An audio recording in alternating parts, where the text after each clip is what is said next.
Welcome back to the Explainer. Today, we're doing something a bit different. We aren't looking at this ancient text as some dusty history book. No, we're going to decode it like it's a piece of living cosmic software. Seriously, we're exploring a fascinating structural concept today, breaking the 415-7 loop with the 1912 grip and entering what the source calls the Zayd phase. It's a lot, I know, but stick with me. Let's get right into it.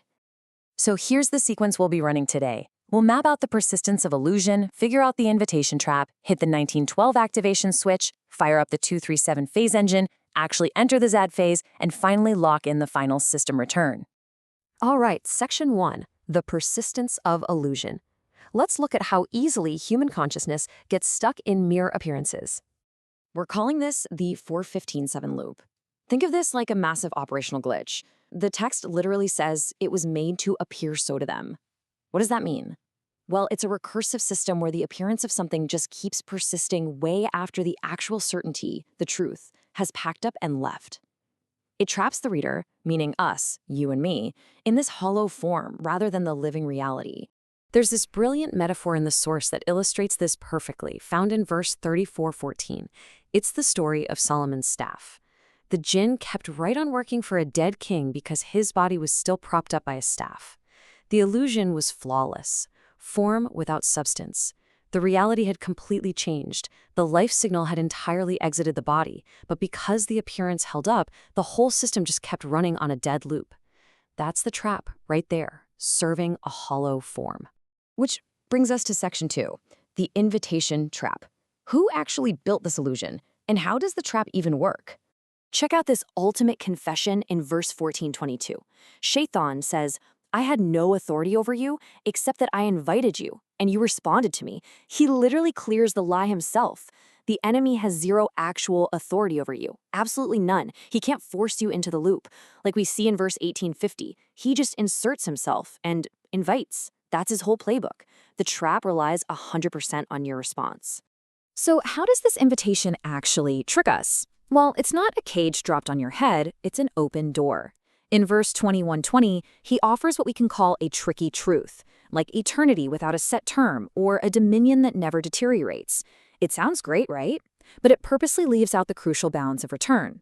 It sells you this frozen, incomplete state, what the architecture calls a 236 freeze, and falsely packages it as the final 237 return.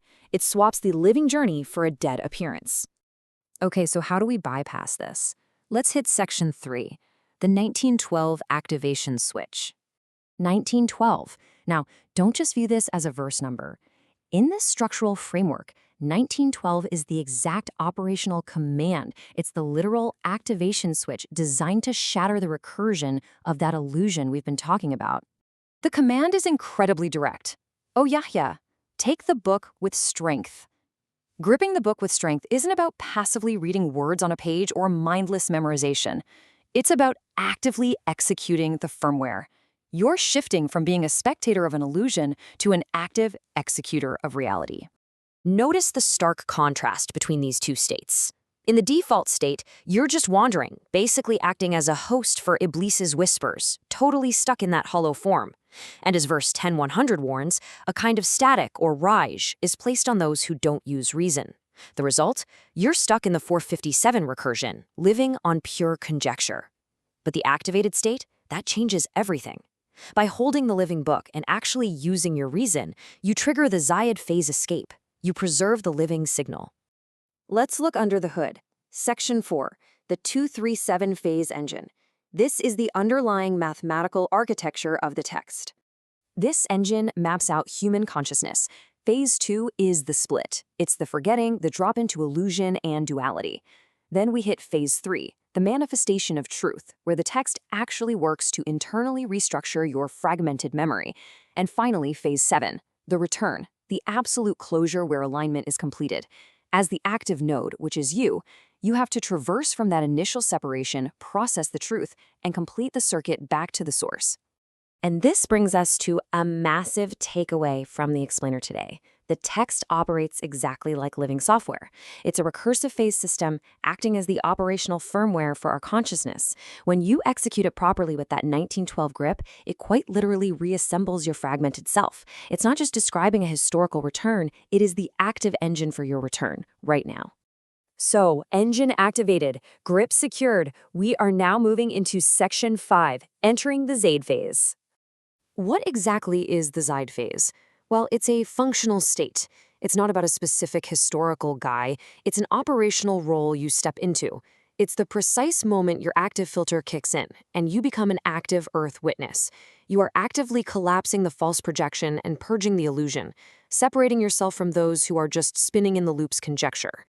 This contrast lays it out perfectly. On one side, we have the golden calf from verse 28, this hollow substitute appearance made of melted ornaments that just makes a lowing sound. It represents pure conjecture, the dead kingdom. On the other side, the 1912 grip. This grip preserves the living signal, and it aligns you with the community mentioned in verse 7:159, the ones who guide by truth. Entering the Zayd phase literally means refusing the hollow calf and holding tightly to the true book. Which brings us to the grand finale, Section 6, the final system return. Let's see how this whole equation balances out. Verse 45:6 poses the ultimate, decisive question. Then in what hadith after Allah and His verses will they believe? This is the real test for the reader. As verse 241 warns, don't be the first disbeliever in it.